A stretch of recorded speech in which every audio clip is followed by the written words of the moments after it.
Right. Good evening, everyone. Good evening, everyone. Perfect. That's it. All right. Welcome. And I've actually stopped counting how many times we've done this event over here, but we've been doing it for about 2 years right here in Visa and about 2.5 years in South Bay at Yahoo.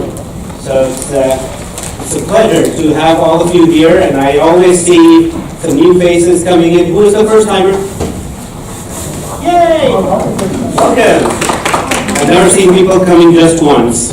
All right, so now you're members, and keep coming. I hope you like all these topics.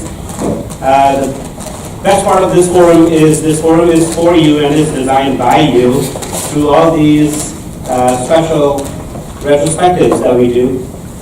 And it's crafted by you, all the feedback has been provided by you, and that's what we present.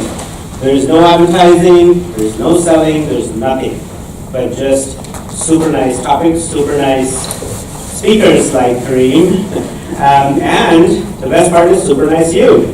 So you get to network with the best in the breed kind of professionals right here. And so we're really delighted to be here. The other thing is Visa is the biggest sponsor of this meetup. So, amazing food and amazing auditorium is all by Visa. So thank you so much. And here's my champion who champions this meetup and gets the funding for the meetup. All right, cool. So a little bit about the meetup. So we have this job board here. So if you have any jobs that you or your organization is offering, write it on the right side. If you're looking for a job, you can see already there is one there. So you can write your name and your email ID and your phone number, whatever your contact info is, write that down. And if there are any trainings offered by you or your company, sometimes these training organizations, their representatives come also. So if there are those Agile trainings that you want to offer, and the discount especially, we're looking for discounts, right? So place them there. You have these super nice small sticky notes right there. Those are the best tools we all have in the Agile world. And so we're going to use that way. The next one is the retrospective board where you want to suggest. Anytime, by the way, use your walking feet to go there and start writing what we should do next time if there's something that you haven't seen here. Something that you want to stop doing. Like, hey, tone this down. Do something less. Do something more. You've been doing it, but do it more. Or keep doing. So we don't want to forget what good this forum offers you. So all of that is right there.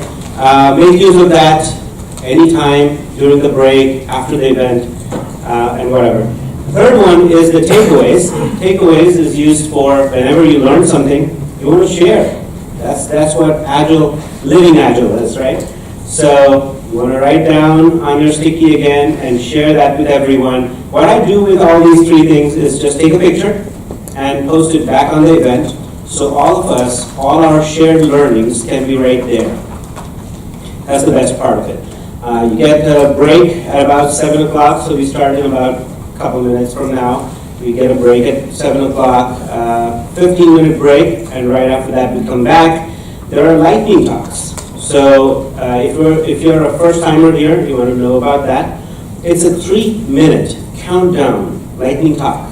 So if you have some experience that you want to share about your Agile journey, good, bad, anything, but related to Agile, you want to be here, talk to everyone over here in terms of your Agile experience and how you're taking it at your work as well as in life, right? Agile is not just work. So share that here. We will have 3 lightning talks. So the first 3 run and come up to me and give their name and their Agile topic are the 3 selected ones who would come and speak here for 3 minutes each. And that would happen right after the break. So we come back at 7:15, we do this for 10 minutes, and we go back again to Karim and learn more. Maybe there will be some more engagements and whatever the format is.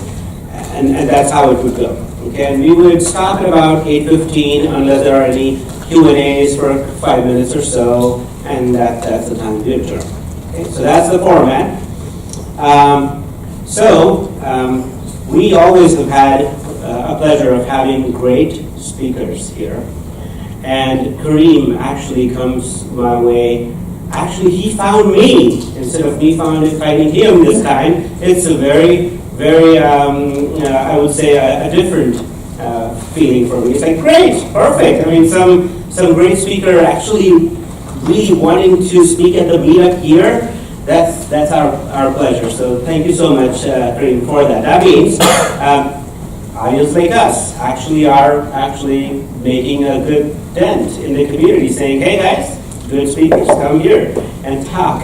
So it's great to have him here. We meet monthly. So the next one is going to be June 14th. And actually the speaker should be here any moment for the next month as well. So if she comes, we'll all give her a big round for the next month and tease her a little bit. About Karim now. You must have read about him. There are lots of YouTube videos on his name as well. And from the introduction that I have put in the bio that I put in my event is also there. But a couple good things that I want to highlight is he is double master. One is in business, and the other one is in pastoral counsel and theology. There you go. All right. Look at the combination you can have with that. It's explosive, right? And we want to learn about that from him and how does he, how he looks so calm and so peaceful. He can, be a good coach and super nice, awesome entrepreneur. And look, talk about his entrepreneurship. He actually has started the Dev Boot Camp. That's a 12-week boot camp, and that's the first boot camp where the developers come in, they learn a lot, and then they get a job. Yeah, there you go. And he'll talk more about that. So with that, thank you so much, Karim. Sure. And you're welcome. Thank you for having me.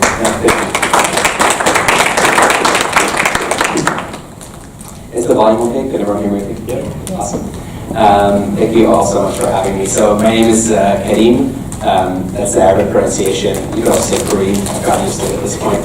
I'm actually originally from Cairo, Egypt. I was born and raised there. I moved to the United States only 10 years ago to do my graduate studies in Boston in pastoral counseling and also business. And then I arrived to the Bay Area around 7 years ago. So relatively recent transplant to the States and to the Bay Area. I'm really excited to speak with you tonight. I'm not a developer. I haven't myself used the Agile process. I've been witness to it a lot, and I've worked with a lot of developers really closely. I started a boot camp that helped teach developers. But tonight's talk is not going to be at all about how you can do Agile better with a software team, but more about how do we take some of the principles of Agile, not just the principles as stated, but also the heart, the very soul, as I'm sure many of you have experienced. As you work with it, it goes far beyond just the technicalities of Agile into the spirit of self-organization, responsibility, what I like to call adult relationships and work, high accountability. How do you take all of these things and take them far outside any, not just actually for software or for developers, but into the entire organization? How do we change the very DNA, how we structure our work? How do we rethink how we work together in a way that is completely new, very influenced and inspired by Agile? I generally, there's a lot of content here, and I'm aware of it, and I'm aware there's going to be kind of a lot of talking. So please, at any point, feel free to just raise your hand and ask questions. I don't want you to be left behind, so don't feel free. Trust me, if you're having the question, I promise you at least 20% of the room is having it as well. They're just not asking. So I'll try and pause every once in a while and ask But please feel free at any point to raise your hand, and I'll manage the time, so don't feel like you have to manage it for me. I'll take care of it. Cool, so let's get started. So some of the principles that I'm going to be alluding to, and I'm not going to walk you through the principles of Agile so much, but some of the principles that this system that I designed, inspired by some established systems and also some of my own creations, are inspired by these principles of Agile. And I'm not going to read them out, but we'll go through them and I'll show you how they relate to some of these kind of structures that we're going to do. So to think about an organization, which is one of the more powerful organisms in history, is the organization. How did we as Homo sapiens become the dominant species on this planet? A lot of it had to do with our ability to organize, our ability to communicate. We were not physically the most superior or even mentally the most superior, but we had one advantage, which is we could socialize really well. We could communicate, we could organize. And from there, developed the most powerful units on this planet, and anywhere from nations to sports team fans to organizations to companies or to small teams. And what an organization is, at its core, is a group of people coming together behind a unique and identifiable purpose.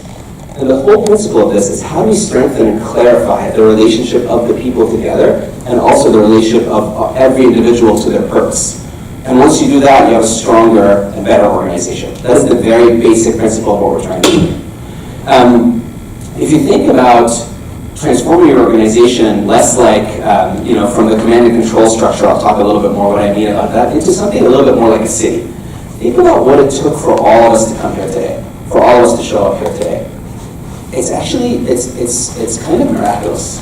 It's amazing how much we navigated from transportation to tolls, to cabs, to cars, to things at the door, to food, to the online. Each one of us has navigated thousands, hundreds of thousands of things and ideas to get here today that if one entity or one person tried to manage all of us, they would absolutely go insane trying to do so, and they would drive us insane as well. Instead, what we have is, I come from a city where rules are not as clear, Cairo, Egypt. We come to a place like here in the Bay Area where there are kind of rules and accountabilities. You're relatively clear about what you're accountable for, what's expected of you to navigate things, and then how you're supposed to access certain things. So we all tend to be able to move around and fulfill our purpose in a relatively clear way. I know the stress of living in a city where these rules and accountabilities aren't as clear. And then all of a sudden power differentiation becomes a lot easier. All of a sudden corruption becomes a lot easier. Because not everyone's clear about what you're supposed to do, so you work around the system a lot more. So what it would be like to transform your team to operate a little bit more like a city, where everyone's really clear about the rules and everybody can go about fulfilling their purpose without one entity managing everyone at the same time.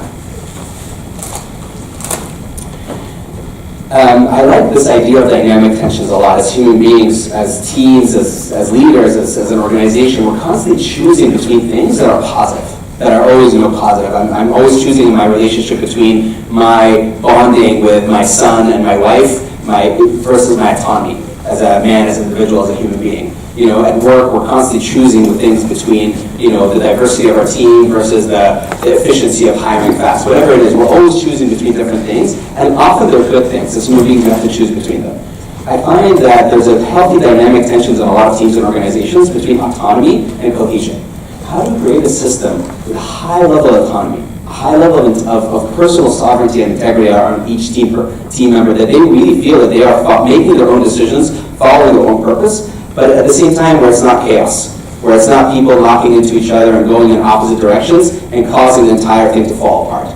And I've seen organizations often run too far in one way or the other. You have ones that try and create really flat structures and a high level of autonomy, but then there's very little cohesion and the team doesn't really move forward.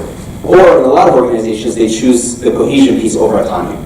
And then creativity and entrepreneurship within the team and all these kinds of things suffer. So my request of you is to try and keep that balance in mind as we try and think about a system that will balance the two really well. Any questions or comments so far? Yes? Talk about the city being ambiguous. Sure. So again, the city where I was born and raised, like Cairo, Egypt, the rules aren't very clear. So it's not, or at least it's not clear to everyone, for example, whether or not we should follow the traffic lights. So a red light doesn't actually mean a red light to everyone. That is an inherently stressful thing. Because you come to the red light and you think, oh, you're now not just managing the rule that is the red light, you're managing your perception of everyone else's relationship to that rule as well. If you stop, am I being the stickler for the rule, or it's actually not the common thing? And I've stopped at red lights before where people have honked at me from behind, because it's a weird thing. So instead, you're constantly kind of vying for yourself, and then what happens is it becomes the rule of whoever's stronger. Whoever's driving the fanciest car that can kind of like intimidating other people and getting out of the way, or everybody starts buying really big SUVs to kind of smash their way, or people start using cars like their bodies and kind of elbowing each other out of the way. A lot of different structures come up. It's such a simple rule like a traffic light. But imagine everything from bureaucracy to red tape to how you get things done to how money is related to how businesses get created and destroyed, all of these things. The less clear the rules are, the less trustworthy the system is, the more chaos emerges. Thanks for asking. I'll keep thinking about the example of the red light as we go on. Cool. So the system that I've called adaptive org, that inspired by not just agile processes, it's inspired by a system called Holacracy. Has anyone here heard of Holacracy before? Yeah? Okay, about like a quarter of the room. Yeah, so inspired by some aspects of Holacracy. I was a client of Holacracy at one of the companies I founded, the bootcamp. I loved some things about it and some things I really didn't like. So I'll talk a little bit about Holacracy, but definitely the aspects of Holacracy that I decided to keep, and not the ones that I decided to do away with. And GTD, who here is familiar with getting things done? David Allen's Getting Things Done. Yeah, about half the room. Great, yeah. And some of the principles of GTD also. As an individual, obviously as a personal task management system, and a discipline about how you approach and prioritize work, and how do we expand that to a team as well. And ultimately also Agile, the principles of Agile. And finally, OKRs. Who here is familiar with OKRs, objectives and key results? Even less. Okay, awesome. Cool. So I'll explain some of these and then how they all kind of merge together and how the principles come out of that. So there are three core tools to adaptive organization. The first thing we approach is the structure itself. What I call organizing around the work and not around the people. I'll get into detail about what that means. The second is the tactical piece. How do we actually get work done once we organize in a different way? Which is a very disciplined process around your own personal work and also how the team does work together. And the third piece is what I call governance. The third piece is mysterious. All right, the third piece is how I call governance, which is iterative design. Actually, how does the very DNA, the very organizational structure change from day to day, moment to moment, based on what is best needed for the company to fulfill its purpose, and not that we come around and do a reorg of the company every year, but how do we have the dynamic structure that actually shifts based on the work that is being done and based on what's needed from moment to moment. I'll talk about all of these three things. So let's start with the organizing around the work and not around the people piece. So this is actually taken from Holacracy. So to talk about it, I need to talk about the seminal work, or I think seminal at least, by a person called Elliot Jacques, who wrote a book called The Requisite Organization. And in that book, The Requisite Organization, he speaks that there are three organizations constantly happening within any organization.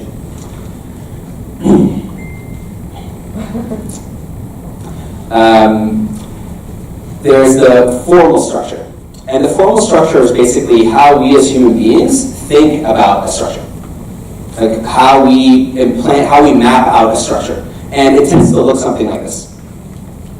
It doesn't, in some companies it's broader, some companies it's deeper.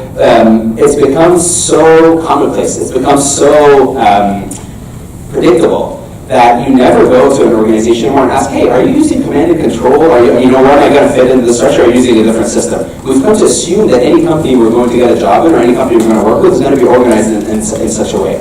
But this is a technology. This is not natural law. This is not ordained by some higher power. This is a technology. It was created by human beings, probably around 3,000 years ago or something, by the military, for a very particular reason. It does some things really well. Information can travel down really well. It's much more predictable in a lot of cases. But some things it doesn't do very well. And sometimes to really allow ourselves to think about something like an adaptive organization or how to take Agile throughout the entire organization, we want to break the spell of this technology a little bit. Just take it as technology, but not necessarily as the only way for people to organize together. The next structure that Jacques talks about is what's called the extent structure, which is how things actually work. What happens when a group of complicated people, which all people are, come together to actually work? What does that look like? And often, if within a structure, it tends to look at something a little bit more like that.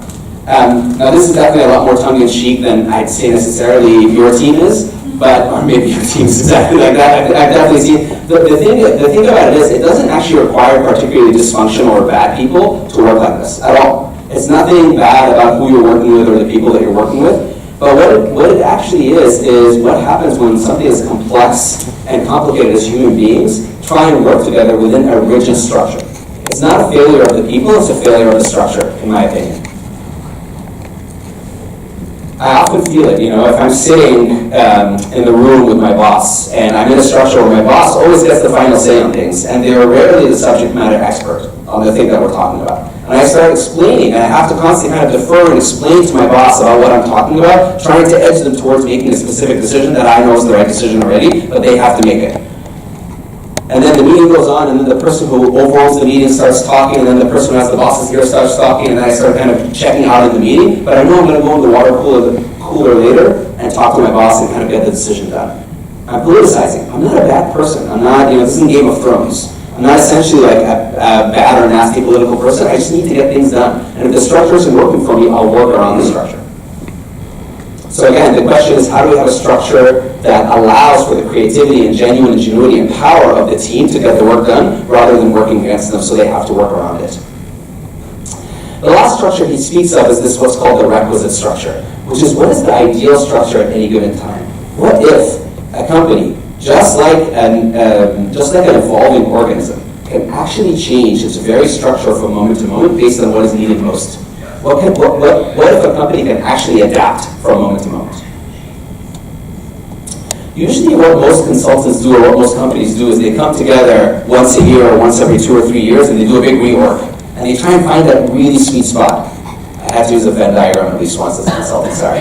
But yeah, they try and find this little sweet spot right there in the center, which is like, I've sat in these conversations a lot. They think about, okay, what are people actually doing right now, and let's try and map that, and what do we want them to be doing, and how do we want them to be doing it, and how do we change the new org structure to have it perfectly fit there. And sometimes if they have a good consultant, and if they're a good team, and they give it a lot of energy and effort and time and money, they'll come up with a pretty good structure.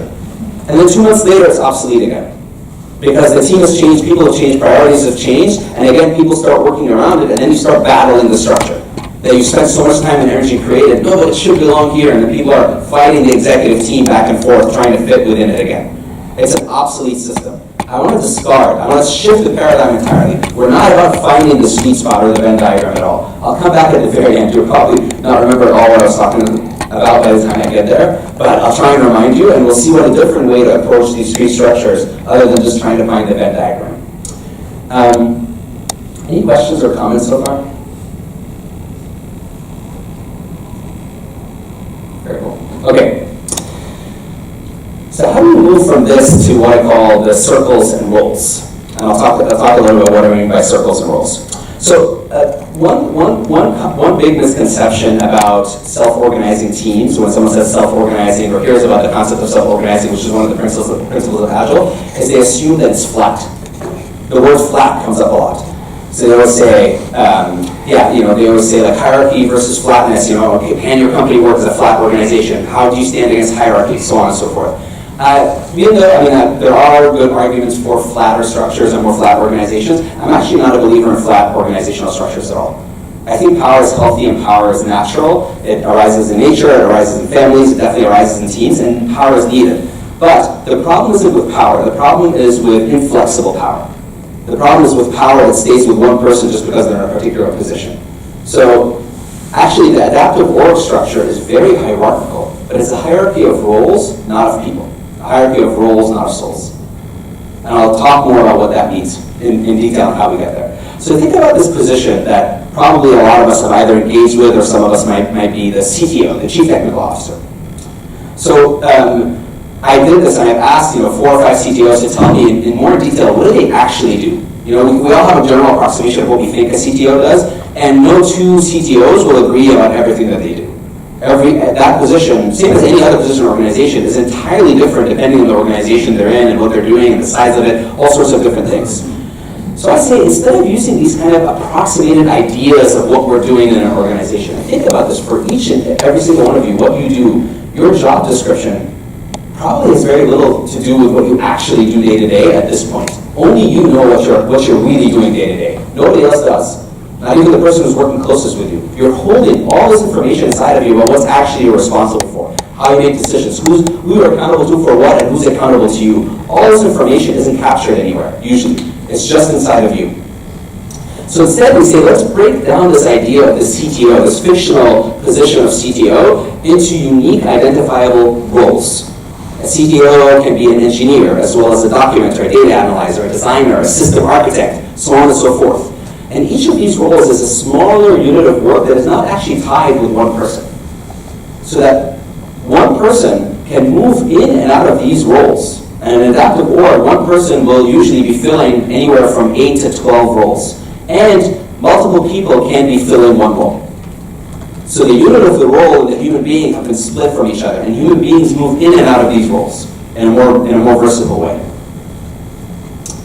And once a group of roles have a purpose that is collected enough or that is unique enough, they form a circle. And that circle acts as a role within the larger circle. That's where the hierarchy comes in. So groups of roles can form a team or a circle together. Again, it's not a team of people, it's a team of roles. And then there are people filling these roles. Does that make sense so far? Any questions about this concept? Cool.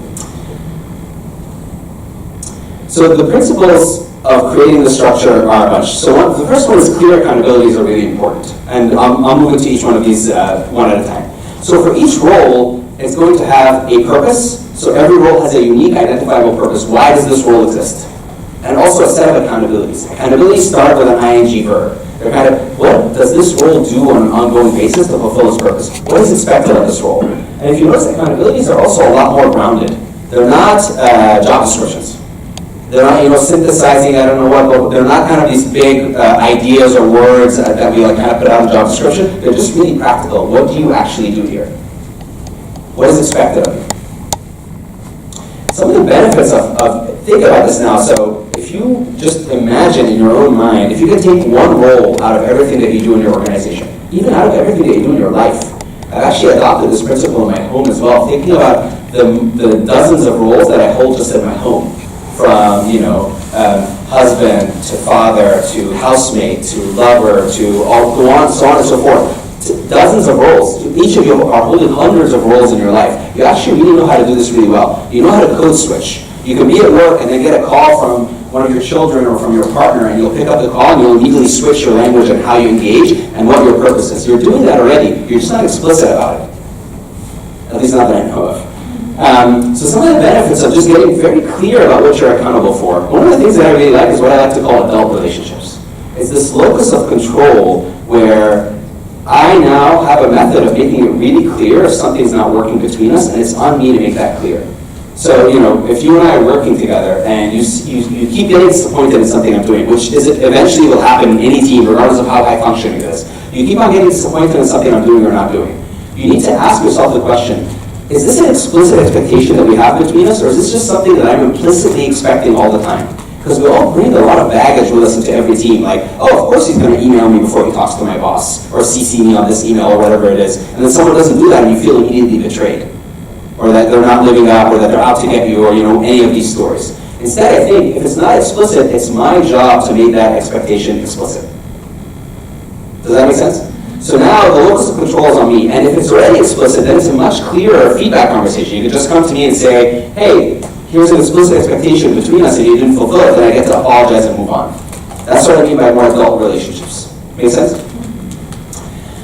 The other one is accountability is clearing those unconscious tensions. I've felt it over and over again, whether as a manager or as an employee. I start out with a team, there's a lot of trust and love, and I just think oh, this is the best team I've ever worked on, everyone's great, it's the greatest, best job. A month goes by, I start creating certain allegiances, these people are good, these people are not as good, or that person did a joke I didn't like, that person I sent an email, the CC 55 people email that I didn't like, and I start kind of like creating the good and the bad people. 6 months into it, I'm not talking to these two people.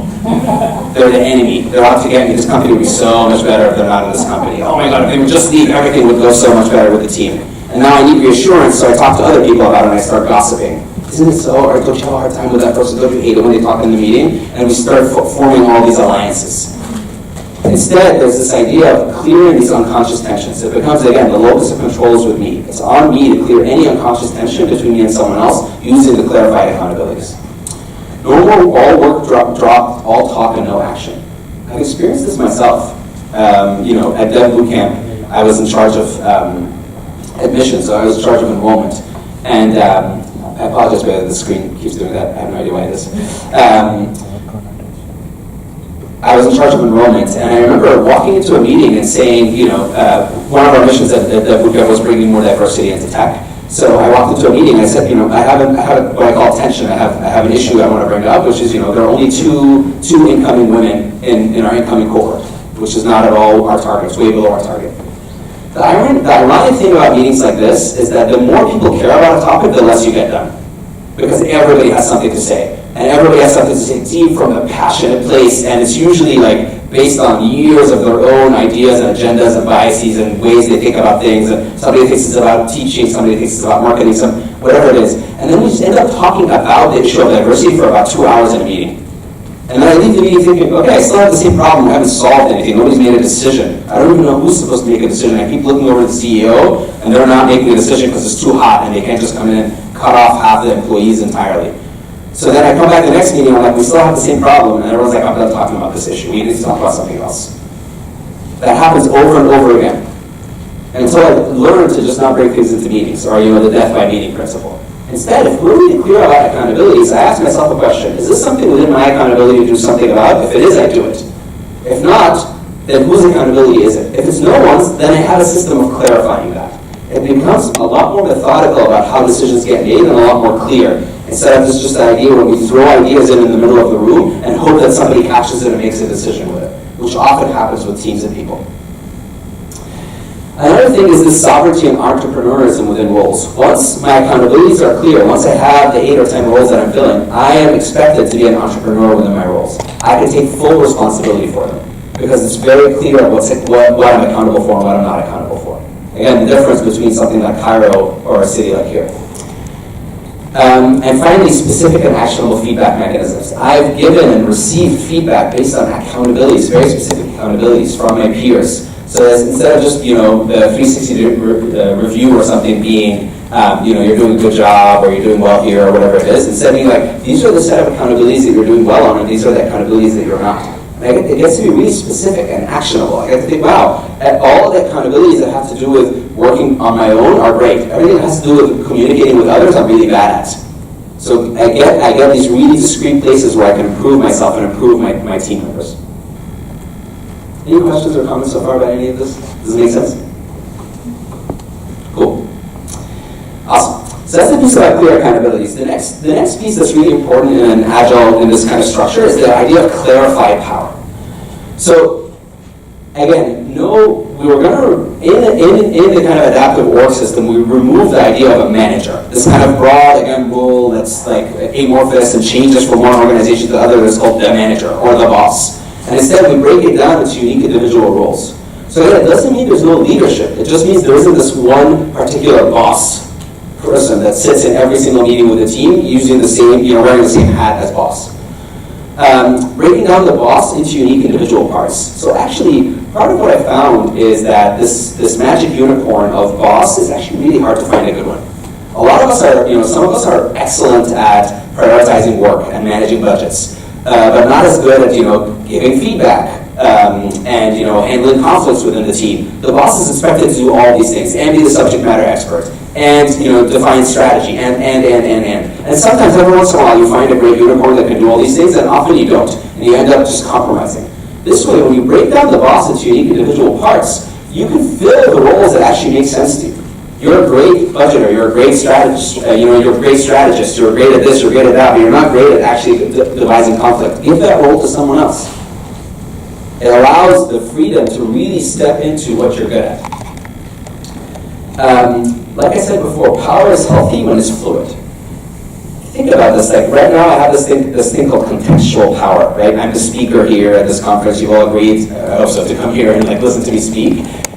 So I'm speaking for about an hour and a half and you're listening to me. In any other context, this would be ridiculous. In any other context, me speaking at all of you is absurd. It doesn't make any sense at all. But I happen to be speaking about something that you care enough about it, and I know enough about it, so right now I have some kind of power. What would be healthy is if we switch topics immediately for whatever reason, like a team often does, the power should go to whomever is either has the passion or preferably the expertise and the knowledge about it to talk about it in the moment. So again, instead of all of us constantly sitting down and the CEO or the CTO or whomever like constantly has this power and we're all deferring to them, we want the power to move fluidly depending on who's the subject matter expert, who's doing the work on the ground, who's actually making a decision there. And I've seen that happen. Once you have all these individual roles, you can watch, palpably feel the power move in the room. And the more free powers to move, the healthier a team is, in my opinion. The more stagnant it is, the more a team suffers. And the transparency and clarity, reducing political maneuvering. And clearer boundaries, actually improving collaboration. I've learned this from my counseling degree, and I used to also counsel couples. A lot of times we think that we need to kind of like merge or get closer together in order to actually work together better. It's usually the opposite. It's usually what we need is clear boundaries. Once you have healthy individuation, once you have sovereignty over who you are, you can actually relate to another human being. The same is true with teams. Once you have really clear roles and it's very clear what I'm accountable for, then we can actually start collaborating. But if all four of us are responsible for something at the same time, what we end up doing is we either defer to each other or we hoard our work. Because I don't know who's making the decision. I'm constantly having to politicize or build consensus every time I want to move forward, which is aggravating and maddening to a human being. So if I don't have healthy individuation, I'm not going to collaborate. The more you create clear boundaries, the better collaboration becomes. Any questions or comments about any of these? Yes? For the power, when it is fluid, in that case, like a couple of team members are taking the ownership or the accountability of the things. But the whole ownership of that, either the organization or the project, who is fully accountable for that? Because now it's being shared with the team members. And so thanks for asking. So in this system, any project, I'm not going to get into too much detail about project, but there is a very particular way that we think about projects and work about projects, has to be owned by only one role. It doesn't mean that that's the only role that's working on it, but that's the role that is owning that this project moves forward. So they will have final say about what happens within this project, but it's based on the accountabilities of this role that kind of makes sense. Did that get our answer to your question? Yeah. So obviously it's all feeding into the team's larger purpose and what the team is trying to do, and you're eliciting help from people. So I own this project and I notice, wow, there's no role to help me do this particular aspect of it, so I want to ask for that role to be created. So every time there's a body of work, it allows the team to transform and shift around what the work needs to happen, but one role will own that piece and will be ultimately responsible for it. Yeah. I think my question is a follow-up on that. So when you're building these teams, you start from scratch. You kind of have an idea of what the different roles should be to bring this project to completion successfully. Mm-hmm. And so you kind of have an idea prior as to what the role should be to make this a success. And then do you let people pick up their responsibilities automatically, or do you assign them? That's a great question. Thank you. So there is a role called the lead link in every circle that gives people feedback and also asks them to step in and out of roles. So there is a role that is accountable for asking people to step in and out of roles. So there is control on that piece. But yes, you do start with a preconceived notion of what roles are needed, but I always tell these to teams, be sure that your notion will be both a good enough starting place and entirely insufficient. It is by design. Anything that one person can come up with for organization of a team has to be insufficient by design. But the whole idea is if we have a healthy system for the team to change and grow based on the actual work, then this team will change and grow in ways that nobody can predict over the time based on the work that needs to happen. So you're going to have some starting point that comes out of someone's mind, but then it's going to grow and evolve based on the actual work that's happening. And like Agile states, based on the shifting priorities. Because one of the deep principles of Agile is we're supposed to welcome shifting priorities and shifting needs. And instead of resisting them, be like, no, these are the roles we have. This is what we're doing. This is what we're up to. Like, no, let the team transform. Let it change based on the shifting needs of the customer or the market or the realities. So pivoting is also part of this leader or responsible person? So anybody can propose a change to the team structure. Because, again, leaving it to one person to track the entire thing is too much. So anybody can propose it based on what they need, but it does fall to one person ultimately to approve them or not, based on a very specific and disciplined kind of process of thinking so. Yes? So, Karim, I can appreciate what you're describing in a creative mode, or bringing a new technology to the marketplace. What I'm not so sure about is, what if the situation is you're trying to put out a fire, or you're trying to deal with an emergency? Do you have the luxury of this kind of little stuff? Thanks for asking that. Yeah, so you're basically saying, how I'm hearing you, and please correct me if I'm wrong, is that you're starting to already notice some of the benefits you're going to lose from the command and control structure, where you're saying, like, I need speed of action, I just need to get something done, I don't want high autonomy in this moment, I just want to, like, go put out the fire. Like, I don't need someone to be like, I don't feel like it, or no, it's not my responsibility, all that kind of thing. I would say yes, there's a lot of room for that. There's a lot of room for quick action. There's actually a lot of room for telling others what to do. All I'm saying is just be explicit about it.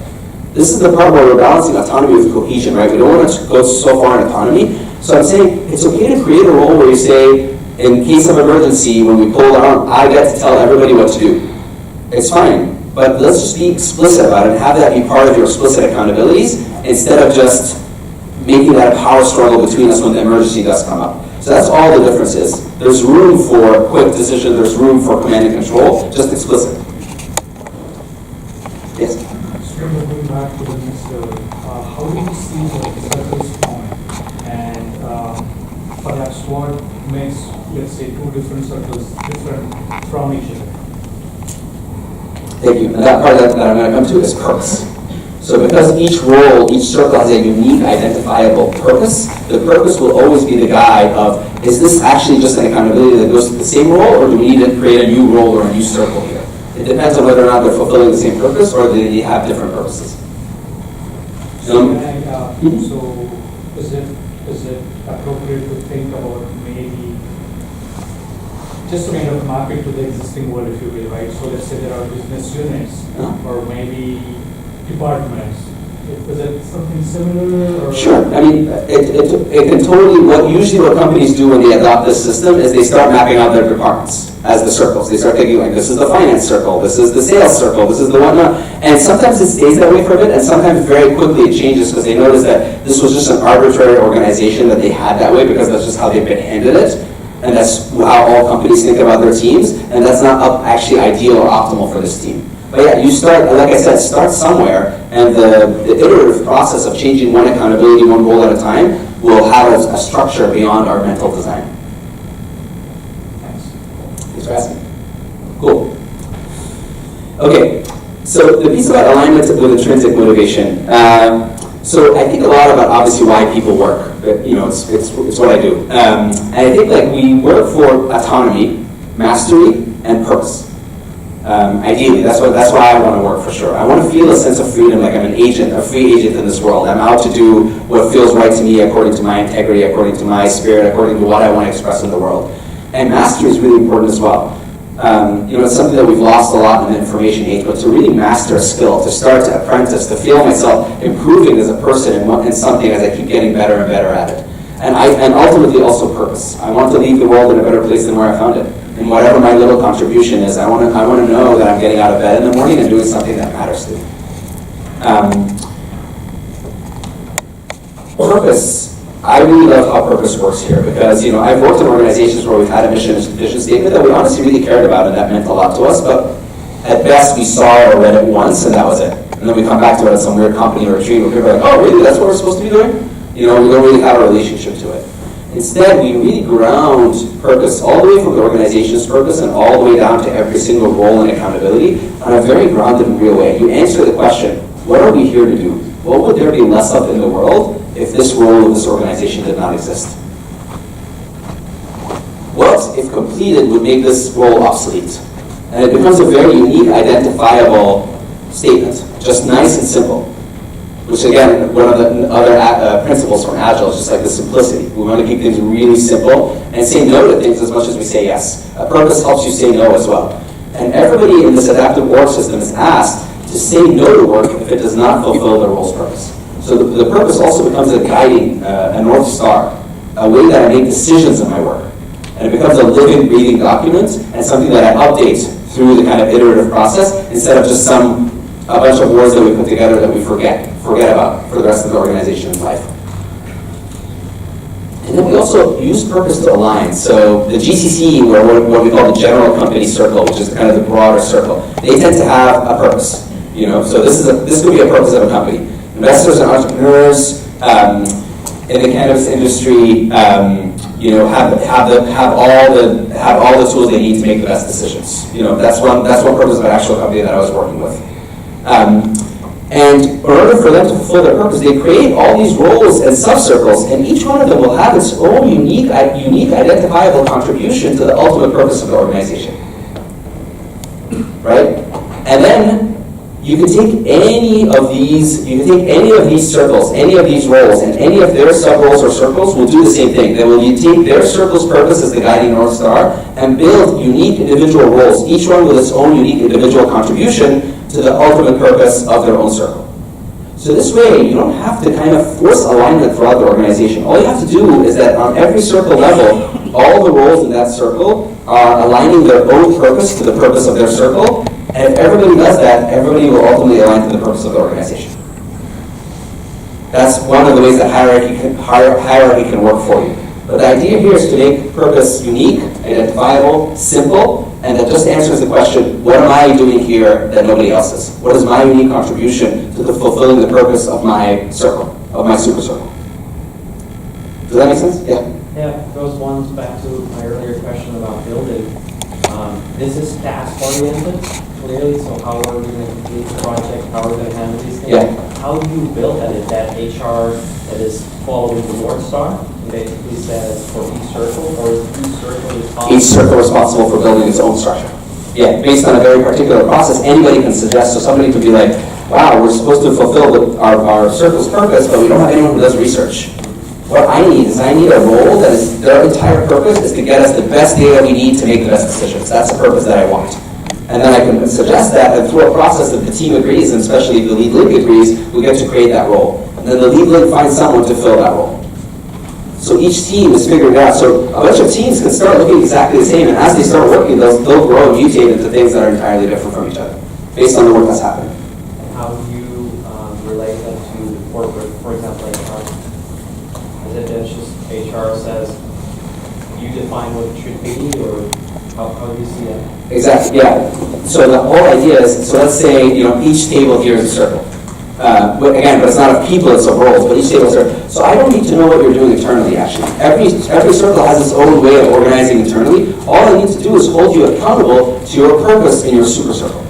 So I'm not actually holding you accountable for how you're doing your work, but I am holding you accountable to performance and to your purpose here in this super circle. So that's actually how we do it. And so no one entity knows or controls how everyone's doing, so it's genuinely distributed authority. Whereas you organize in the best way possible, I'll just hold you accountable to performance. And then do whatever you need to do it.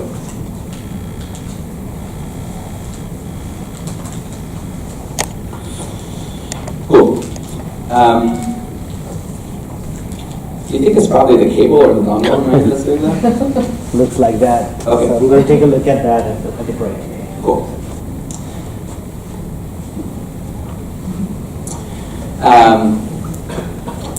Okay. Probably just made it worse, huh? Yeah. Are you powered on there?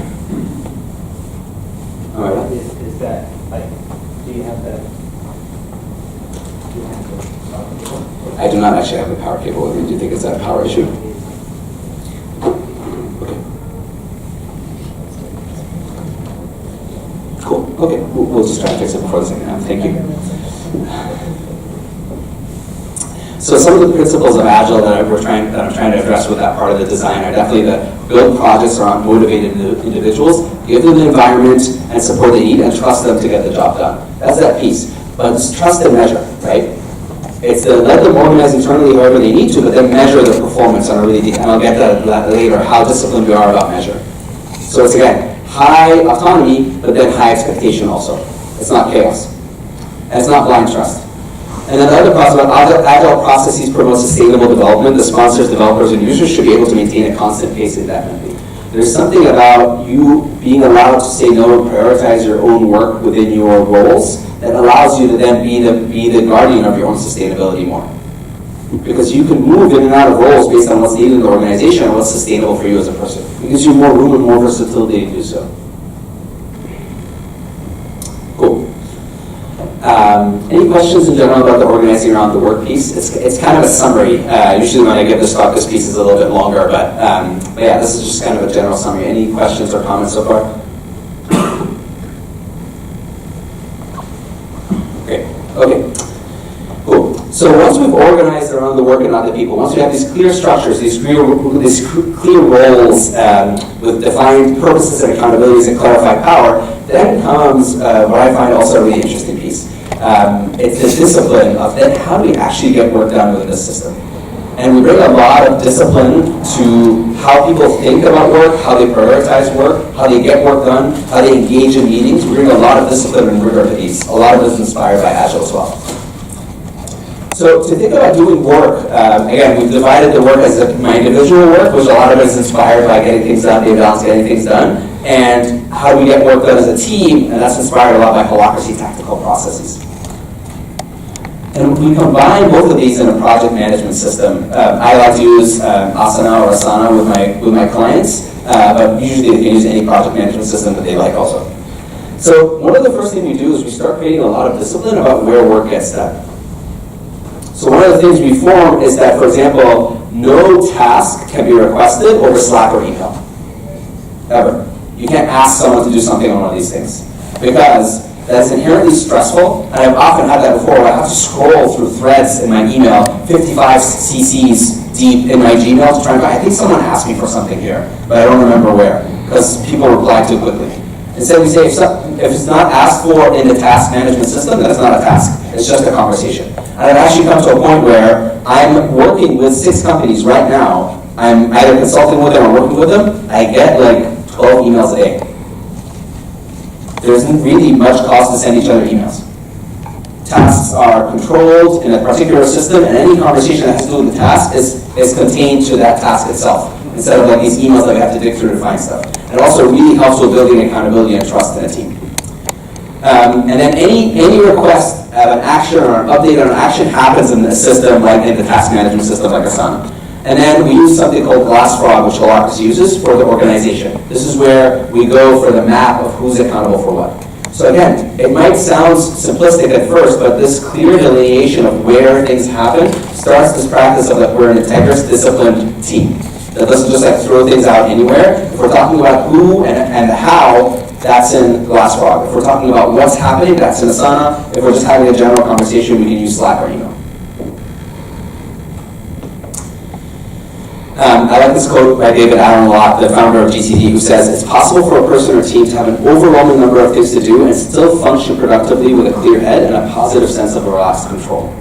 Work will not get less. It's just not happening at this point. It's always going to be more work than we have time to do it. It's always going to be more priorities. I also really like the quote that most startups or most companies actually drown, they don't starve. There's just so many priorities and so many things we can do that we can start chasing our tails as a team. And I've had that experience myself where, I'm like, wow, I've been working for 4 months and I'm actually not sure what I've been doing. I've just been busy. But I'm not sure where I'm going or where I'm headed. We want to really reduce that a lot in a team through these discipline processes. So what's really important here is moving to trust being an outcome of the system, not a requirement. This isn't about getting together in a room, in a boardroom, and doing trust falls together and asking team members to trust each other. Human beings, I don't think, work that way. We don't trust just because you ask me to trust. We build trust through experience. When you say you're going to do something and you do it, I start trusting you. When you live up to your accountabilities, when you're honest about what you can and can't do, when you estimate your work properly, then I start building more and more trust in you. So we want trust to be an outcome of this healthy system, not a requirement. So that's trust between you and the system, so that I know that all of my work is in, for example, Asana. That's trust between me and the system, trust between me and my colleagues, and trust between me and my past and future selves. That I start trusting that my past self organized work appropriately and that my future self will do work based on what I've organized today. These systems build trust with all these 3 different entities. So I I'm not going to get into the details of GTD. I teach everyone I work with GTD down to the principle. This is not what I'm talking about here, but I highly recommend that you check it out. So really, I mean, whether or not you actually use it as a system, there's a lot of really beautiful and powerful practices in it in and of itself. But I want to talk about what I call the tactical meeting. So every team has a tactical meeting once a week. Every circle has a tactical meeting once a week. It's kind of a scrum of scrums a little bit, but with some principles obviously from Scrum, but taken broader. And what we do first is you synchronize through checklists, metrics, and updates. I'll get into the detail of that. And then you create clear actions and next steps by resolving what we call one tension at a time, or one agenda item at a time. And then finally, we create these contracts of trust. I'll walk you a little bit through a tactical meeting and how that meeting goes. So basically what happens is the first thing you come together, first thing in the week usually, each team comes together and we do a checklist review. And checklists are basically things that you say check or no check to. So this is just like, as a team, we're just making sure that things that need to happen are happening. The equivalent of like, did we take out the trash, or the bills get paid, or we just kind of like, are we good on these things or not? Because if somebody says no, like a no check to one of these things, we want to know so that somebody can add something to the agenda, which could raise what we call attention. So we're coming together, synchronizing first on the information. First of all, the most basic information is like, are we good as a team? Are the things that need to happen happening? Examples of these are like, are key milestones on track? Did everybody do their reviews? Has everybody considered any of their dead roles and removed them? That kind of thing. Building habits in the team. The next step is what I call the metrics review. So this is when we start galvanizing and focusing together. I'll talk in the next in the section after the break around metrics more specifically. But this is when we start talking a lot about like how are we doing as a team, which again is really important to Agile.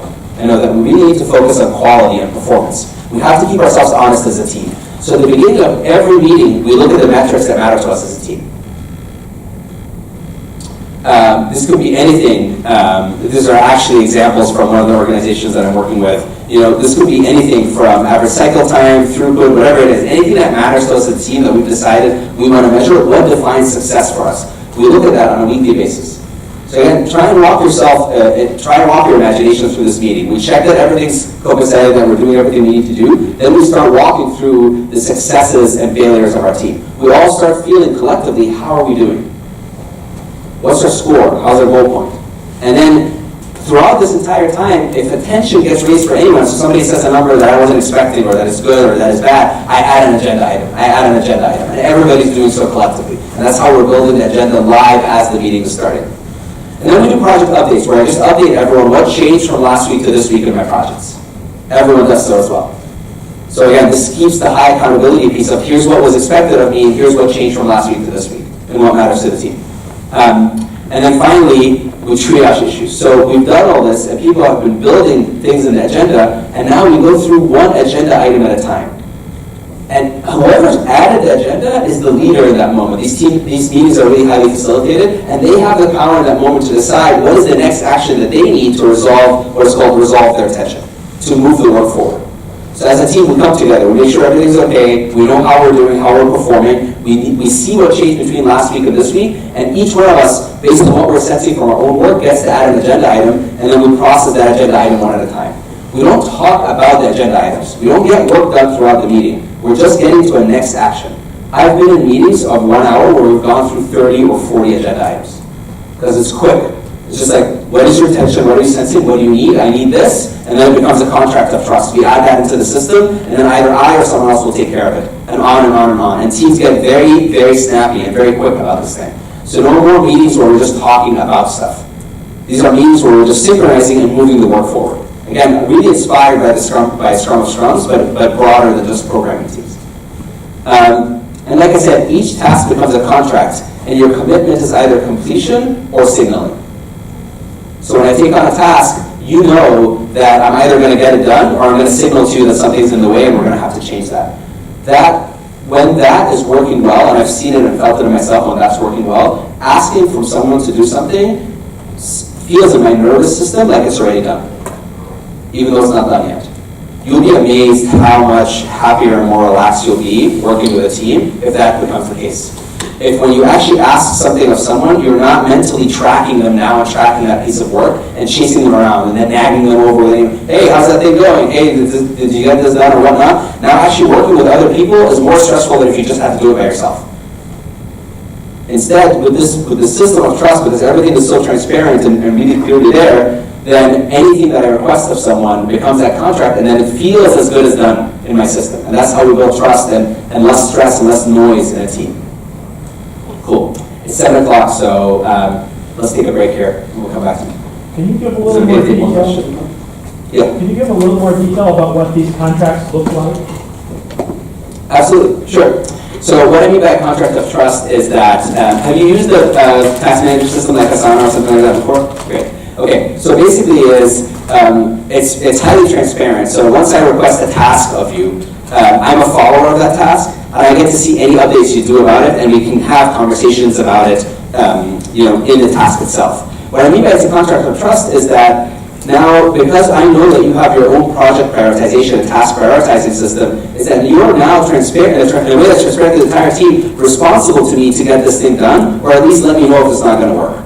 So when I say contract of trust, I mean it not that we actually write out a contract for every task, but because of the high transparency and really easy way to find these tasks and follow each other, then it becomes that I've given you the responsibility to either complete it or signal to me.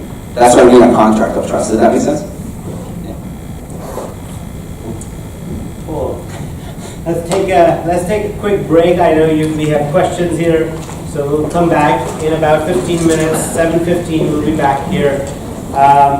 Make use of your time. Talk to people. If you need to go to the restroom, to go ask or request the security outside, and then they will let you in.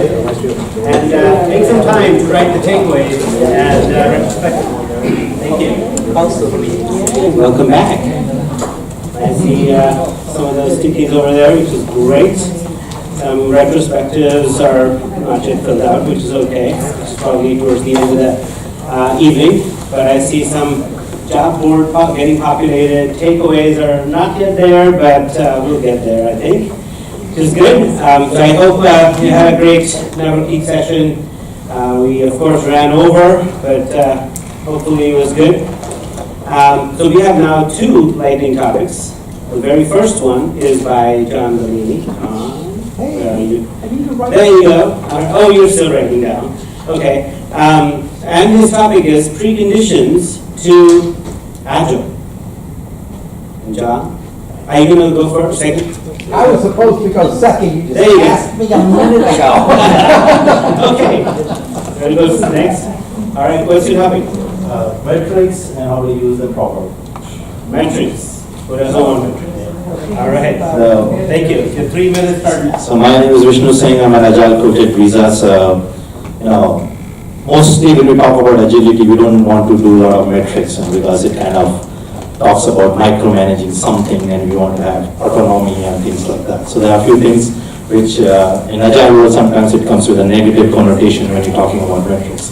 But there are a few things that metrics can influence if they are used in a right way. So a few metrics that I started just pushing out to the teams was number of stories not accepted which are sitting in the older sprints, right? And this water under the bridge. We want to move forward.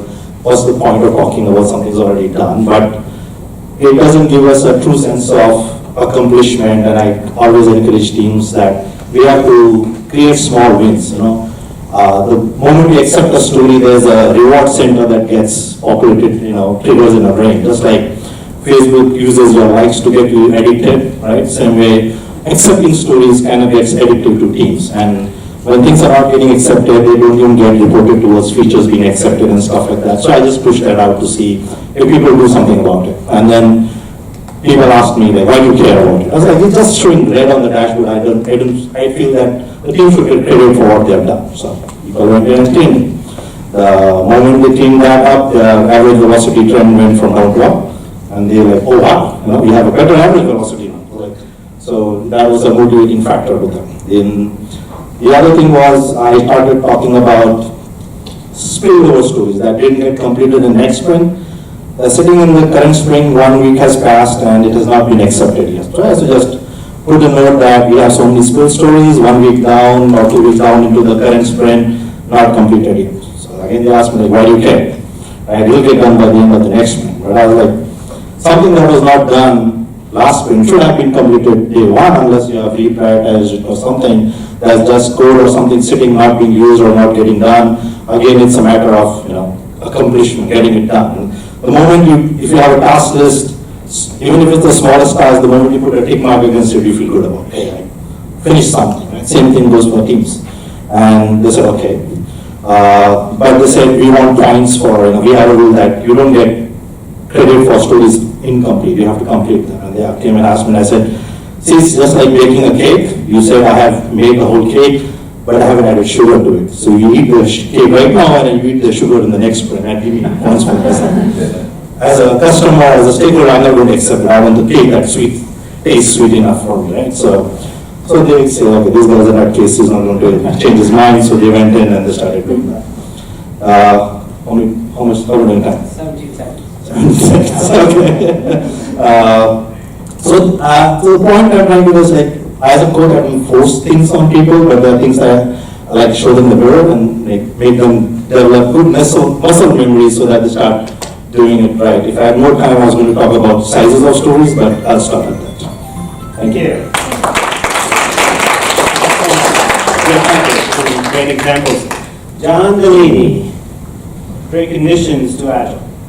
Yes. And start now. So, how many were here last time?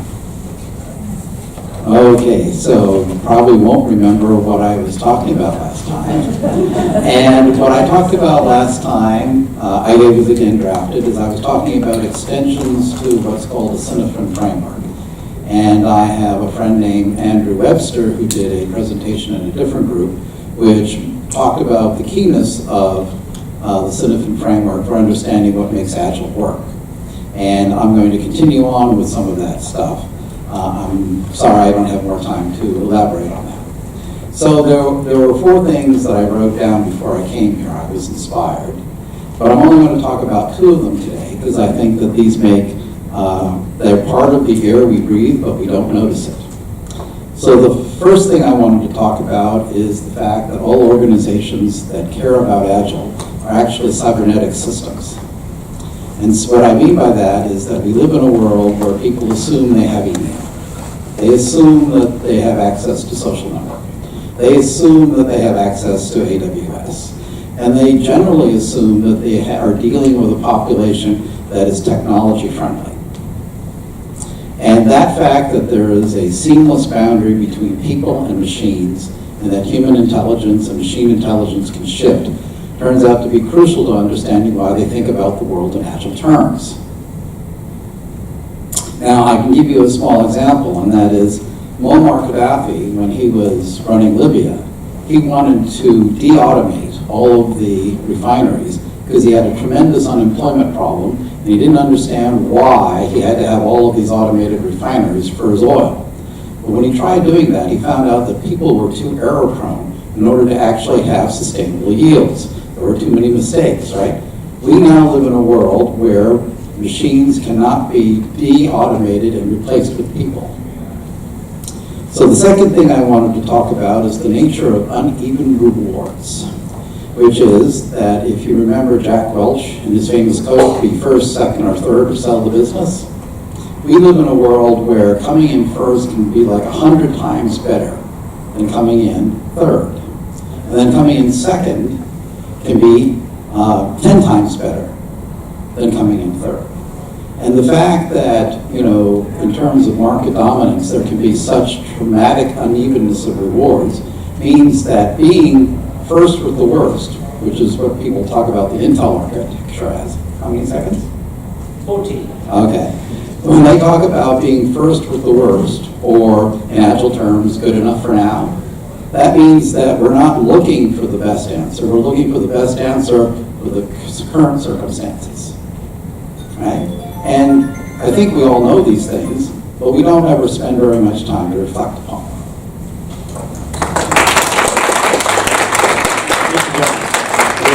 Thank you so much. Margaret is a savior, as usual, and her topic is changing perception. Who would like to hear about that? Great, thanks. So this is going to be a short story. It's about changing perceptions. So, have you ever done something wrong? Have you ever put your foot in your mouth and say something you shouldn't have? Or That I haven't. yeah, or perhaps at home, or perhaps with someone. Let's just say at work. Let's say you rolled your eyes at the wrong time. So how do you change that perception that you've now created with the other people, or the audience, or the team, to earn trust, as we were learning about earlier? Marshall Goldsmith tells us that it's not enough to just change our behavior. Let's say I change my behavior and I no longer roll my eyes. Let's say that months go on, weeks go on, and I'm quite sure I have not done it. But people still think of me as the person that did whatever that behavior was. So Marshall talks in a YouTube video and some of his feed forward on his website about the fact that it's not enough to change our behavior. We have to change perception by going to the person that you're trying to, the audience, whoever you're trying to change their brand perception, and say every month, hey, how am I doing? How am I doing, John? How am I doing, Sue? I've been trying to change my behavior of not being sarcastic, and I just want to know how I'm doing. And then you go to them the next month and you say, how am I doing, Dina? How am I doing? How am I doing, Sagar? How am I doing on not being sarcastic, for example? And then I'm calling your attention to the fact that I'm trying to change. You give me feedback, yeah, you're doing a lot better, and now you're giving positive reinforcement that they're now seeing in their brain. And then say 3 months later, if you are sarcastic again, they're actually now going to come to you and say, don't do that, because they'll help you out, because their perception of you has now changed. They now see you as the person that's not sarcastic. So that's how you build more trust and change people's perception of you. Thank you so much. That's great. So those are 3. So next time, I need more participation. We got 3. We got lucky with Margaret. All right, with that, back to Karim Bishay. Thank you, Karim.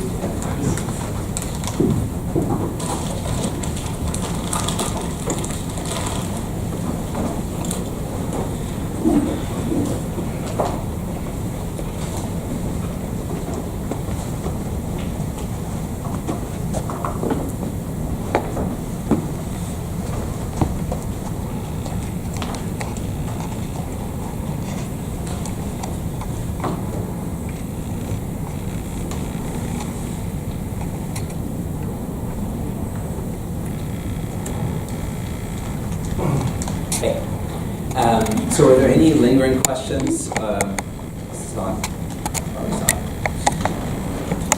Go ahead. Something you were talking about. Is this something that is a replacement of Agile, or is it overlay that works on model, or is it that? Thanks. That's a really good question. So the question was whether this is a replacement for Agile Scrum or an overlay. Generally, it's an overlay because it tends to be the greatest differences for teams that are not actually software development teams. And it applies to the entire organization. So the people that feel the largest change are ones who've never heard of Agile before and haven't been working with Agile. For teams that are already working with Agile, they tend to learn a lot from the principles of organizing and their clear roles and that kind of thing. The tactical meeting process is not as much of a shift because they have Scrum, they have the Scrum of Scrums, so they tend to kind of overlay it or take what works and integrate it into their Scrum of Scrums. But I've found that different teams that are using Agile incorporate it in a different way. Usually I tell my clients just try it for 2 or 3 weeks and then take what's still useful to you and drop what isn't, specifically of the tactical processes piece for software development teams. But yeah, it's a broader overlay throughout the entire organization. Yeah. Can people have roles in multiple circles?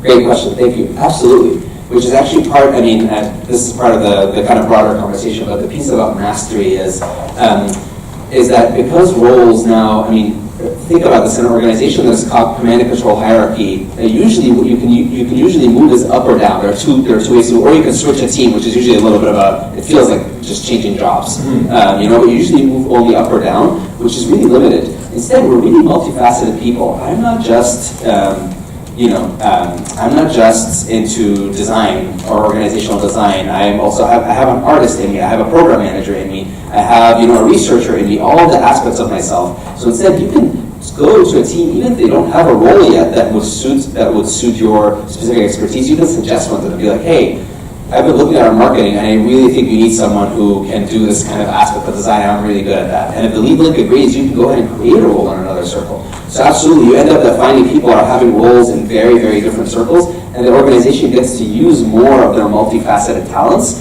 and their answer to the question of, am I feeling fully utilized at work, tends to shoot way, way higher. Yeah. Yes? How do you pay them salary? How do you differentiate? Like, I'm doing this task this month, another month I'm doing this task. How do you do it? Yeah, thank you. That's a really good question. And I want to acknowledge to you that this is definitely one of the more complex things. It's one of the benefits of the command and control hierarchy, again, it's an imperfect system, but it's one that we're used to, is that we can start approximating salary. We say you're this level or that level, you get kind of this salary or that salary. So instead, people, when you divorce that, when people move fluidly in and out of roles, salaries become a lot trickier, for sure. And different companies have solved that in different ways. Some people just use it more as like just like a general marketplace. Like you come to apply based on your skills to a job and you get a specific salary, and then that salary increases based on your performance in all your different roles, but it's not targeted towards a specific thing that you're doing here or there. Some companies do that. Other companies do a badge system where you gain badges based on how good you are at certain things that the company deems as important, and the more badges you have, the higher salary you get, so on and so forth. But I definitely don't want to make it sound like it's a completely solved and easy thing. It's definitely the Achilles heel of the system, is that the salary thing isn't as clear or as easy. But a lot of companies find that the benefit is worth the kind of struggle of trying to refigure out how they think about paying and how they think about salaries. Yes? Yeah, all your structures that you suggested are how you map up to the vision or at the org level. Absolutely. So how does the team vision play into that? Does it track up, or is it, what's the relationship there between like the vision or mission of a team and the vision of the organization? Great. This kind of a model? Yeah. Again, I apologize for the kind of the nature of the screen. I hope none of you get epileptic procedures. Yeah. Okay. I'm pretty sure I'm not insured for that. I don't know if I would. That's a great question. So think about it. Every circle actually is just a role. Operates just like a role. It has a purpose and it has a set of accountabilities. So it operates like just any other role within the super circle. So basically, how that works is, I can request projects of a circle. I can adjust the purpose of a circle based on what needs to happen, just like I can of any other role. So that's how it kind of raises up to the top. Is when I'm sitting in a meeting of a parent circle, all I see is one person, which is called the lead link role, representing that circle to me, and I just see them as a role. So I can ask them to change the purpose. I can ask them to have different accountabilities. Except how they get that work done is that they go then to their team, and it's a lot more complex how they get the work done than if there's just one person in a role that does it. But to the larger team, they're just a role that has a purpose, a set of accountabilities, and you get to request things and expect things of them. So that's how they kind of relate to each other. And when you feel, but again, think about this. If you have a sense of this team isn't performing well, why are they not performing well? You can then get to, you're like, oh, their purpose actually isn't aligned anymore. It used to work, but now it's not really aligned anymore. It's kind of a legacy purpose. Let's update their purpose. Or they should be accountable for different things. Or their metrics aren't the right metrics. Let's measure something else. So you get to be more specific as a lead for the team about where you're going to adjust the dial to make sure that the team comes back into alignment. Okay, all right, thank you. Yeah, thank you for the question. There was one more? Yes. Yeah, so changing the roles is also not that flexible because it also depends on the skill sets of the people. So that is one concern. And also, like second, we are talking about, as a leader, you are just mentioning what needs to be done. How is still as a person is doing, is going to be decided. So it's again a trust factor. But if that person is just doing, the short, like a short solution to fix that problem or roll out that enhancement, if the future enhancements comes, it's not mapping with that design or the solution, it's also challenging. So how you changing the roles or changing or trusting like what that solution is capable of taking care of the new enhancements, or how you decide that? Cool. That was kind of a three-part question, so let me try and get at it from the first one. So the first piece is, I just want to correct that it doesn't depend on the skills, because remember, a team is a collection of roles, not a collection of people. So you actually change the roles based on what's needed, not based on the expertise that are in the room. So you give room for, first of all, someone else from a different team or someone else somewhere else in the building who has that expertise. So once you create the role, you notice you're like, wow, we need this to get done, but we don't actually have the right people to do it here. So we get to ask the hard questions to ourselves. Should we bring someone else in from somewhere else in the organization or what it is? So I would say definitely don't limit the design based on what you have. Instead, you design for what is ideal to fulfill your purpose. And then, but in my experience, it definitely becomes a little bit easier and clearer. Yes? So just to follow up on her question, there's a two-part. So the first one is that senior management is very good to adding to your list, but they're not so good at taking away from your list, which is part of where her comment came from, is that, they added to my list, so I can't really throw all of these expertise away because I still have maintenance responsibility and all of this legacy software, right? Yeah. And even if you're not in software development, there's marketing and sales legacy that I also have to be aware of, right? Yeah. And the second thing is that if you treat people like contractors instead of partners, the whole organization gets contaminated, right? You've just thrown a whole bunch of trust away, right? So if you suddenly say, oh, well, we need something different, we'll just lay off 3 guys who just, worked like furiously to get this done. We'll say, thanks for your effort, but now we need different expertise, right? And it turns out that everybody else in the organization looks at that and they're saying, why should I work hard for these guys, right? I should drag out work as long as possible. Thank you so much. Yeah, thank you for these 2 points. So let me try and address them.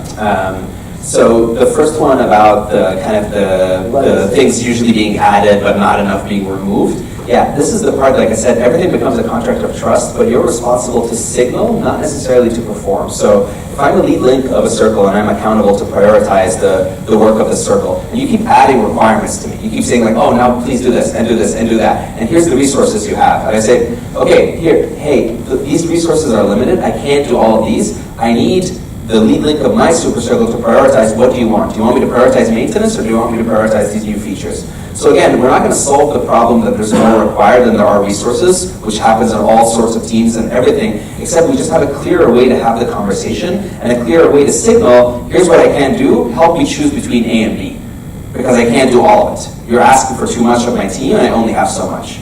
And the second piece is actually, that's just the part that I want to divorce. Again, it's roles, not souls. So saying, hey, these roles are no longer needed, you're not firing anyone. You're just saying these roles are no longer needed. Remember, people are filling multiple roles in multiple circles. So the whole beauty of it is that a circle can adapt without firing people. So in my experience, you're actually treating people less like contractors. And also not keeping a team rigid just because we have to keep the people because we're loyal to them, which I think is a wonderful and important thing, as you've noted. But instead we say, oh, these roles need to change. So if people can adapt with the new roles, that's great, which usually they can. And if not, it's okay. We can bring other people from the organization. They already have multiple roles that they're filling. So changing a role is not the same as firing a person, which is kind of like part of the beauty of the system. Cool. Thank you all for that. I'm going to move on a little bit. When did you want to end? 8:10, you said? Yeah, about 8:10 is fine. About 8:10? Okay, I'll try and not keep you for too long. So I'll go a little bit faster, a little bit darker. Okay. Cool. So part of what happens is that we request that people become entrepreneurs within the organization. Actually, I'm trying to not use the clicker. Maybe that's going to help. Or not. Is that people become entrepreneurs within the organization. What that means is that everyone, you're asked to take any reasonable action within your best judgment to fulfill your role's purpose. It might sound kind of similar, but it's inherently different in that it's healthy to cause tensions for others. If you, once you have your clear accountabilities, you can do anything in the organization to fulfill your purpose. You don't have to ask for permission, unless there's something called a domain that blocks you from doing so, which arises from a tension. You know, so if I, for example, I'm like updating our website to fulfill my purpose, and then you're doing the same thing, and then all of a sudden our website looks chaotic, like 10 different people are updating it, then some role can come and claim domain over the website. But in the absence of that, you can do anything you want to fulfill that purpose. It's a very different relationship to company property or decision making or that kind of thing. Like I said, if there's no domain, there's never a need to ask for permission. So we really move towards asking for forgiveness and not permission. You're responsible for your roles and your circle's success. You know, with great power comes great responsibility. Because you have all this freedom now to act within autonomy within your roles and also do what you can to achieve the results, you're really held accountable to these results. There are no more excuses. You're now an active agent. And if your team doesn't have the right structure to fulfill these results, you have the power to suggest a new one.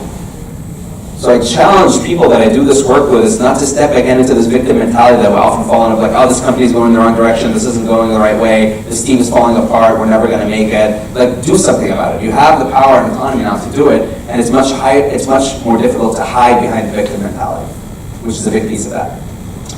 And ultimately, it is up to every individual to prioritize their work. But there is a role in every circle, that the lead link role that I spoke of earlier that has certain tools of prioritizing work, which is what I'm going to get to later. Cool. So how does leadership in this organization work? Like, I talked a lot about the autonomy piece, but how do we get to the cohesive piece? How does cohesion work in this? So how do we move from the boss to what's called the lead link? So there is a role in every circle called the lead link. They link the circle to the circle above it. And they have some accountabilities that are held with traditional management. But also they're very specific and very limited. And the lead link role doesn't change from circle to circle. They always have the same accountabilities. This is how we don't kind of have management sneak back into the lead link role. They're accountable for assigning partners to the roles, so they're the ones who see fit and monitor fit of partners to the roles, and also allocating the circle's resources and establishing priorities and strategies and metrics for the circle. That's what the lead link does. So it definitely has some aspects of traditional management, but not all of them.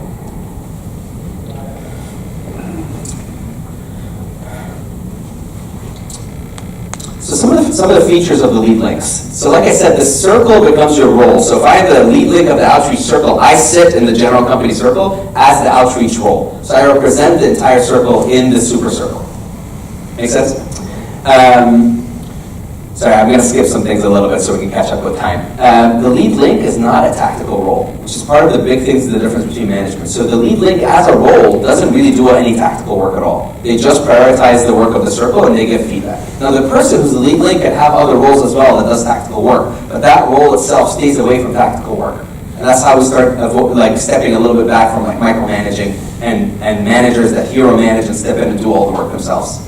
They're kind of the membrane and guardian of the circle. They hold the sovereignty of the circle so that even the lead link of the super circle can't interject and kind of step in and change the internal structure of their circle. Every circle is an autonomous unit. Accountable, but you can't micromanage them.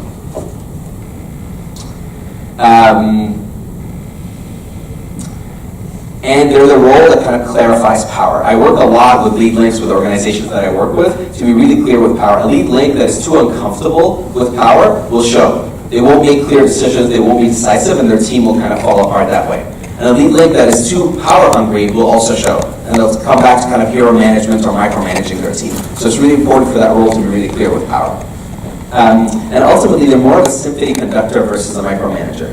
I think you were speaking that a little bit to lightning, this idea of holding up a mirror to your team and allowing them to kind of rise up to the occasion autonomously. Instead of this idea of kind of rolling up your sleeves and getting in there and telling them how to do things, creating a bunch of mini-me's. Instead, you're trying to hold the right strategy and the right accountabilities and the right metrics to invite people to step into it. Does that make sense? Cool. What's the 10% rule? Huh? What's the 10%? Thanks, I'm skipping a little bit because of time. It's basically a good lead link. That role should only take up about 10% of your time ongoing. So when you first create the circle, it's going to take up a lot of your time, but it should always come back to 10% because a well-running circle doesn't need a very active lead link. You set the right roles, you have the right strategies, things are humming along. You don't need to be very active in that role. So I always hold lead links accountable, so you should always come back to 10%.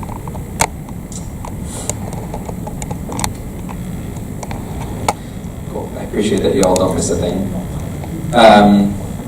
Cool. So one of the major ways that we going to do that is through metrics. And I want to talk a little bit about my version of metrics and how I think metrics can be really useful. So we use this system called OKRs.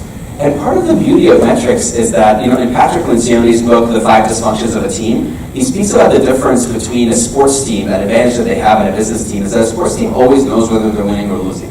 You can have a selfish player, you can have a dysfunctional team, but it's pretty easy to know because there's a scoreboard smack right up there and you're either winning or you're losing. Business teams often don't have that luxury. They don't know how they're performing. It's very difficult to know whether they're winning, so it's much easier to get lost in politics and kind of chasing our own tails.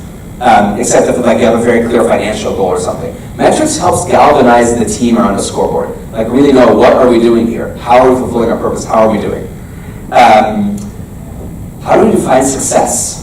It sounds like a simple enough question, but it actually could be really complex for teams. And you can go to a lot of teams and they're like, we don't know. Like they can't put a number to it. They can't actually define it through metrics. But the process of OKRs help that. How do we focus the team's efforts? How do we shift? How do we pivot quickly from going one direction to the other based on changing needs or changing requirements? You can use metrics for that as well.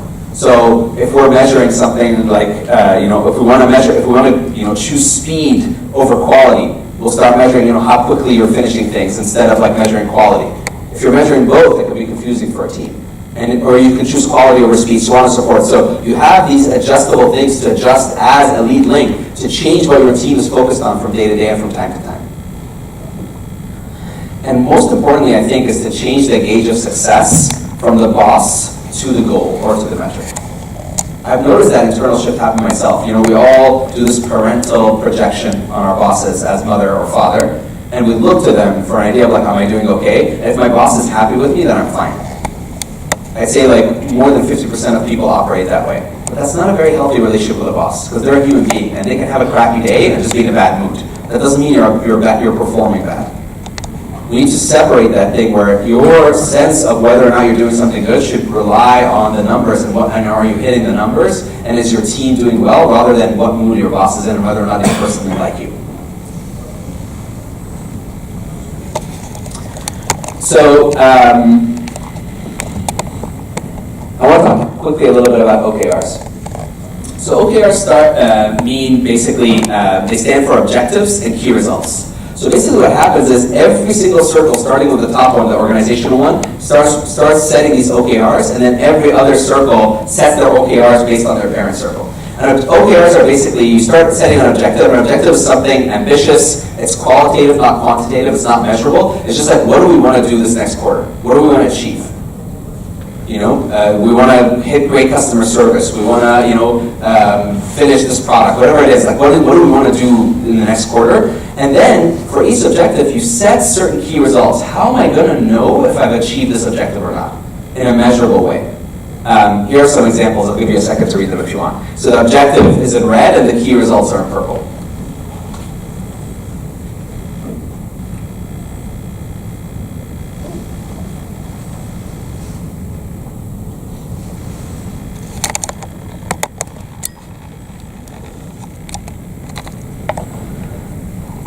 So basically what you have right here is that for the organization, starting with the top, and by the way, Google, for example, uses OKRs often, and Google, which is quite the broad organization with a lot of things, they set only 4 to 6 objectives every quarter. The entirety of Google, 4 to 6 objectives every quarter for the company, and then again, every team sets their own objectives based on that. But that's how much, and this is kind of adhering to the principle of Agile, it's more important to say no than it is to say yes, to really keep things simple. Objectives help people say no as much as they help people say yes, so that we can really focus the team on what we're doing the next quarter, and not be kind of running around in circles or doing too many things at once. So some of the principles is that there are 2 types of key results. There's a metric, which you measure, let's say we want to hit, cash surplus of 200,000. And then by the end of the quarter, you measure how much of that number did we hit. So think about this. Every week, you're coming to a tactical meeting, you and your team, and you're looking at that metric and how far are we from the goal. So you get to really constantly be thinking about where your goal line is, what you're trying to achieve, how that relates to the organization's goal, and what are we doing to hit that, and if we're failing or succeeding. So it's a way to really keep the team on track and really keep them honest with themselves. Or it could be a project, which is scored more on a binary system, which is like, the new website is launched. That's either going to be 100% or 0. We're either going to get that done this quarter or not. And then at the end of every quarter, you score all of your objectives. So, you score all of your key results. So think about it. Every objective has 3 or 4 key results. You score all these key results based on how you perform, and then the company gets to look at all of its objectives, its major objective. How did we do as an organization on all these objectives? And have an honest conversation. And if an objective wasn't hit, if we failed to achieve a certain objective, you could trace down about what happened wrong. And this isn't about wrist slapping. It isn't about giving blame or praise. It's just about knowing where did we go wrong as an organization? What can we do the next quarter to do things differently? What do we need to focus on? Does this system kind of make sense? Any questions or comments about it?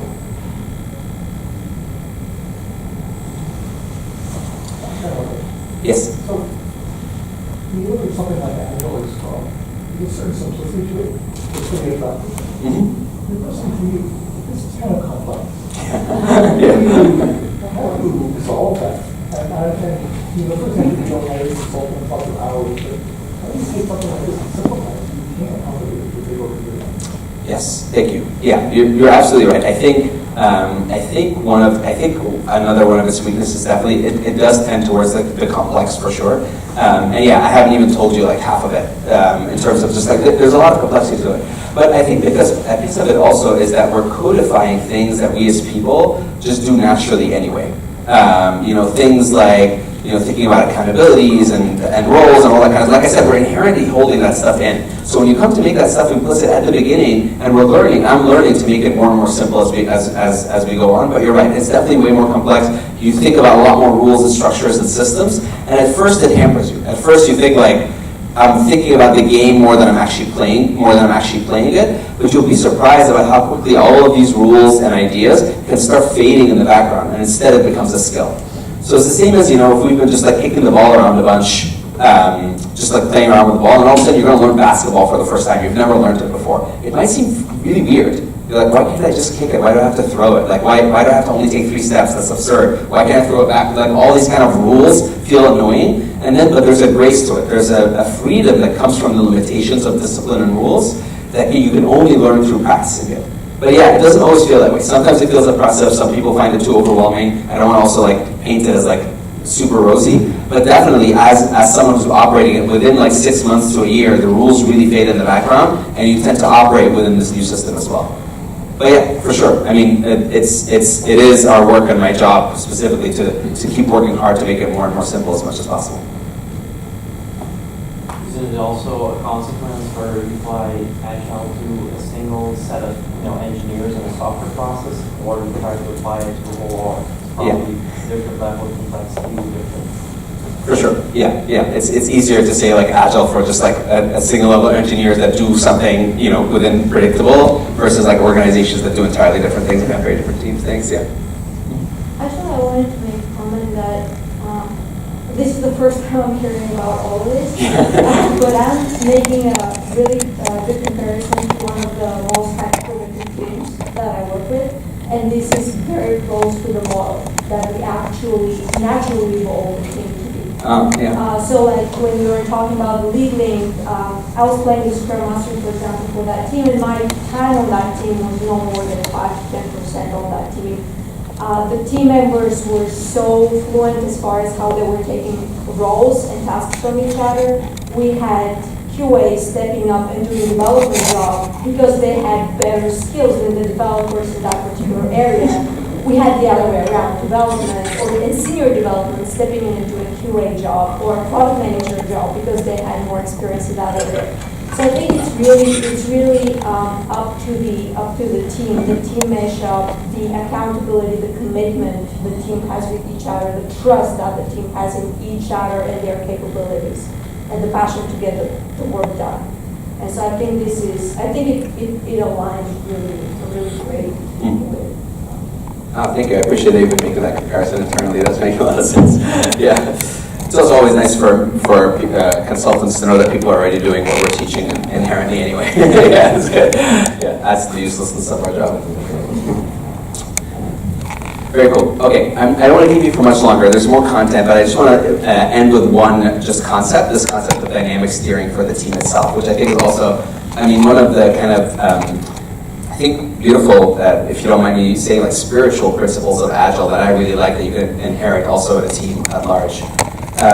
So the principle of dynamic steering says, it compares it to driving or riding a bike. You know, so if I want to ride my bike from Oakland to Berkeley, and I'm the organization, in this analogy, what the organization would usually do for a team or the entire organization is like, we look at last year's data. So what was the traffic like? What is weather usually like in May or October or whatever it is? And what would probably the patterns be like? And then we map out the entire path that we want to take from A to B. And then, and then you start actually like riding your bike.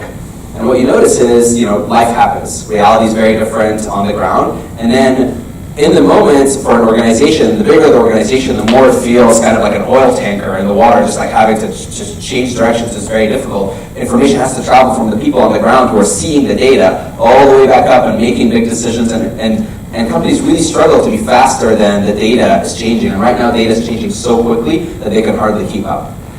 But in a system like Adaptive Org, we say that's not actually how I ride my bike from Oakland to Berkeley. How I ride my bike from Oakland to Berkeley is I have a destination in mind, a clear purpose. So I know where I want to get, where I want to go, and I just get on my bike. And I start riding. And I start adapting based on what's happening in the moment. Oh, there's a free lane, there's an opportunity, so I go there. Or there's a pothole, or this road is closed. And I generally have the direction, and I start going towards that. We actually take that principle in the DNA, again, of the structure of the organization through the system of iterative change, the quick iterative changes of the structure. Changing one accountability at a time instead of doing a big org change every single time. And because every single person has a different view in this analogy of the bike, every single person has a different view of the ground point, everyone gets to make a decision to say, hey, I see a pothole, I want to raise a flag, we should go like 40 degrees left. But if anybody on the other side here sees something that I'm not seeing, we can integrate our ideas so we find kind of a middle ground. So it's based on this principle of it's better to start moving towards a clear purpose and change based on what's happening moment to moment rather than planning out the entire structure from the beginning. It's 8:05, but I don't want to keep you for much longer. But yeah, thank you so much. I know this was kind of like a lot of information, but yeah, I'm always happy to kind of like share more. Thank you so much for the questions. I really appreciated the challenge and the kind of like interest, and yeah, it's been a pleasure. Thanks.